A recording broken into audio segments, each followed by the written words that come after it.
Hello students, welcome back to Simply Tutor classes. As we have started our leadership chapter yesterday, today we will cover leadership theories and approaches. Leadership theories are divided in various parts like great man theory, trait theory, contingency theory, situational theory, behavioral theory. We will study each theory one by one. Let's come to the great man theory. Great man theory tells us that leaders are born with just the right qualities. Right quality किस तरह की? जैसे कि charisma, intellect, confidence, communication skills and social skills.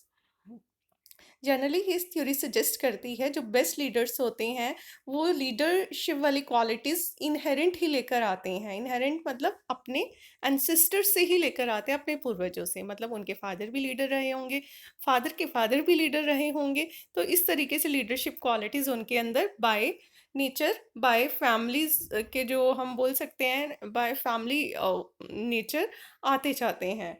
तो जो great man theory है ऐसे time पर अप्लाई की गई थी जब लीडरशिप को जनरली माना जाता था कि ये मैन ओरिएंटेड टास्क ही है, कि जो लीडर होगा वो मैन ही होगा, और जनरली ये मिलिट्री लीडरशिप में यूज होती थी। उसके बाद हम सेकंड थ्योरी की बात करते हैं, trait theory. Just like great man theory, जो ट्रेट थ्योरी है वो भी लीडर की कैरेक्टरिस्टिक्स ही बताती है, चाहे वो सक्सेसफुल लीडर हो चाहे वो अनसक्सेसफुल लीडर हो। जनरली जो ट्रेट थ्योरी होती है वो बताती है जो लीडर है उसकी कैरेक्टरिस्टिक्स काफ़ी सारे बेसिस पर हम डिवाइड करते हैं, जैसे फिजियोलॉजिकल एट्रीब्यूट हो गया।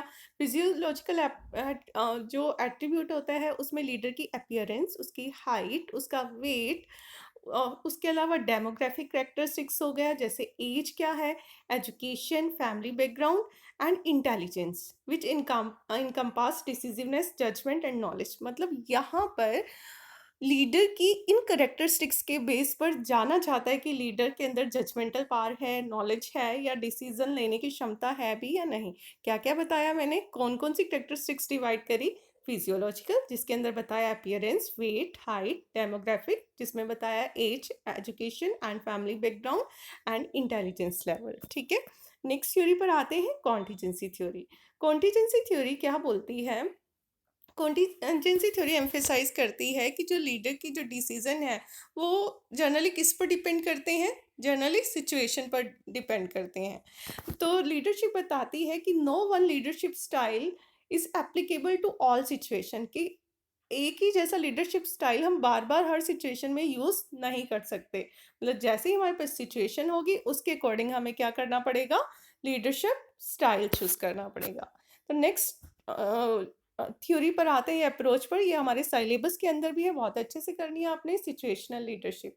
Situational theory is just like contingency theory. Situation से समझ आ रहा होगा आपको। सिचुएशन थ्योरी क्या बताती है? एक लीडरशिप स्टाइल हर सिचुएशन में अप्लाई नहीं हो सकता, तो जैसी सिचुएशन होगी उसके अकॉर्डिंग ही लीडरशिप स्टाइल चूज करना पड़ेगा। मतलब फॉलोअर्स कैसे हैं लीडर के, सिचुएशन क्या है, और लीडर क्या क्या कर रहा है। तो यहाँ पर देखिए आप, ये जो है सिचुएशनल अप्रोच ये हर्सी एंड ब्लैंकार्ड ने दी थी। इन्होंने जो फॉलोअर्स थे उनके मैच्योरिटी लेवल को डिफाइन किया था। तो यहाँ पर फॉलोअर्स के मैच्योरिटी लेवल को किस तरीके से डिफाइन किया? M1, M2, M3, M4। ध्यान से सुनना, M1 में क्या है। M1 क्या बोलता है? Team member do not possess the motivation और technical skills to complete necessary job. मतलब जो फॉलोअर्स हैं उनके पास नेसेसरी स्किल्स नहीं है अपनी जॉब को कंप्लीट करने के लिए। तो ऐसे में कैसा स्टाइल यूज करेंगे? ऑटोक्रेटिक, डेमोक्रेटिक या फिर लेसिज फेयर? ऑब्वियस है, जब उनके पास स्किल्स ही नहीं है फॉलोअर्स के पास तो कौन सा ऑटोक्रेटिक स्टाइल चूज करना पड़ेगा। फिर M2 में क्या डिवाइड किया? Team members are willing and ambitious to achieve smooth something but they lack the necessary ability. मतलब उनके अंदर है तो सही, वो इमोशन है, वो जज्बा है कि वो कुछ करना चाहते हैं, लेकिन एबिलिटी नहीं है। तो यहाँ पर क्या होगा? यहाँ पर थोड़ा सा तो ऑटोक्रेटिक होगा, उसके साथ डेमोक्रेटिक स्टाइल भी मिक्स करना पड़ेगा। नेक्स्ट, M3 में team member possess the skill भी है अब उनके पास, and capacity to accomplish the task, और उनके पास कैपेसिटी भी है। मतलब स्किल भी हो गई और कैलिबर भी हो गया, but they are not willing to take accountability. Accountability नहीं लेना चाहते। कौन सा स्टाइल यूज होगा? डेमोक्रेटिक। लास्ट पर आते हैं, team members possess all the right talent, जो टैलेंट चाहिए, जो स्किल चाहिए वो है, एंड मोटिवेशन भी है उनके अंदर। तो यहाँ पर हम कौन सा स्टाइल यूज करते हैं, कर सकते हैं लेसिस फेयर। तो जैसी सिचुएशन है उस सिचुएशन के अकॉर्डिंग लीडरशिप स्टाइल चूज करना, that comes in situational theory. I hope आप लोगों को क्लियर होगा। फिर भी डाउट है तो आप लोग पूछ सकते हैं। आगे आता है हमारा बिहेवियरल थ्योरी। बिहेवियरल थ्योरी किस चीज़ पर फोकस कर रही है? जो हमारा behavioural theory focus on leader के बिहेवियर पर और एक्शन पर, कि लीडर का बिहेवियर कैसा है और एक्शन कैसा है। यहाँ पर लीडर को जो करेक्टराइज किया गया है वो on the basis of the behaviour and on the basis of the action of the leader. इन दो बेसिस हमारे लिए गए हैं to define the characteristic of the leader. देखिए, ये थ्योरी बताती है कि जो लीडरशिप स्टाइल है वो सिर्फ इनबॉर्न नहीं होता, उसे सीखा भी जाता है। कि ज़रूरी नहीं है कि जो क्वालिटीज़ आपके पास हैं आप सिर्फ उसी के अंदर लिमिट होकर रहें। आपको कुछ क्वालिटी सिचुएशन के अकॉर्डिंग सीखनी भी पड़ेंगी। यहाँ पर इंडिविजुअल नीड को प्राइमरी स्किल्स के बेस पर 3 पार्ट्स में डिवाइड किया गया है। एक टेक्निकल स्किल्स, ये देखिए ये रहा टेक्निकल। फिर human skills and conceptual skills. Technical skills किससे रिलेटेड होंगी?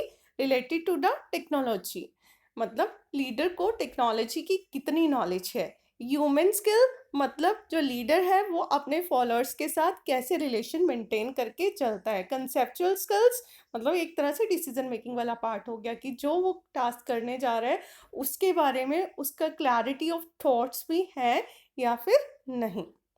यहाँ पर हमारा जो बिहेवियरल थ्योरीज हैं, हमारी लीडरशिप थ्योरीज हैं, वो पार्ट ख़त्म होता है। आपको कोई भी डाउट हो, कोई भी प्रॉब्लम हो तो आप कमेंट बॉक्स में अपनी क्वेरी डालकर पूछ सकते हैं या व्हाट्सएप ग्रुप पर भी अपना क्वेश्चन डाल सकते हैं। Thank you so much for the class.